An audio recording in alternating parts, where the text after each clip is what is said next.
नियम कानून के तहत नियमों का पालन कर ज्येष्ठ नागरिकों को हो रही अलग अलग समस्या जल्द से जल्द समाधान कर न्याय दिलाने का भरोसा पुलिस आयुक्त रविंद्र सिंघल और उनकी पुलिस टीम की ओर से किया गया है। नागपुर पुलिस परिमंडल जोन में आने वाले पुलिस थाने में ज्येष्ठ नागरिकों की समस्याओं को सुलझाने का काम किया जाएगा।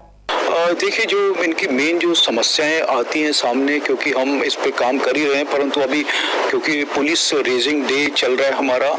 उसके उपलक्ष्य में आज हमने एक बड़ा प्रोग्राम यहाँ पे लिया है और उसमें सभी सीनियर सिटीजन्स को हमने आह्वान किया था और बड़ी संख्या में सीनियर सिटीजन ज्येष्ठ नागरिक हमारे इस प्रोग्राम में आए हैं। उनकी जो भी कंप्लेंट्स हैं वो हम लोग सुनने वाले, हमारे सभी सीनियर PIs हैं पुलिस स्टेशन से, वो आए हुए हैं, DCPs हैं, ACPs हैं,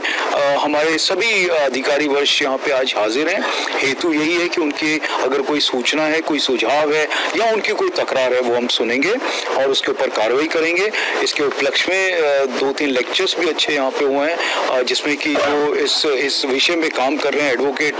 वो भी आए थे, SDO जो हैं वो भी यहाँ पे हाजिर थे और एक चर्चा हुई है हम सब में, और हम किस तरह से और इस कायदे को इफेक्टिवली इम्प्लीमेंट कर सकते हैं वो हमने चर्चा की। और जो है हमारा जो भरोसा सेल है, भरोसा सेल में हमने आह्वान किया है कि ऑलरेडी कुछ सीनियर सिटीजन वहाँ पे आते हैं, रेगुलरली सेवा दे रहे हैं, और भी कोई उससे जुड़ना चाहते हैं तो वो भी हमने आह्वान किया है। इसके अलावा जिनके पास में सीनियर सिटीजन्स का आई कार्ड नहीं है, वो आई कार्ड के लिए भी हमने बोला है कि आप रजिस्टर कीजिए अपने आप को और हम आपको आई कार्ड देंगे। सर, ज्येष्ठ नागरिक संस्थाएं काफी सारी है, अलग अलग जगहों की समस्याएं भी देखने को मिलती है, तो क्या ये कैंपिंग के हिसाब से भी उनकी समस्याओं का समाधान करने की कोशिश की जाएगी? बिल्कुल सही बात है, और ये हमारा पूरे साल चलता है।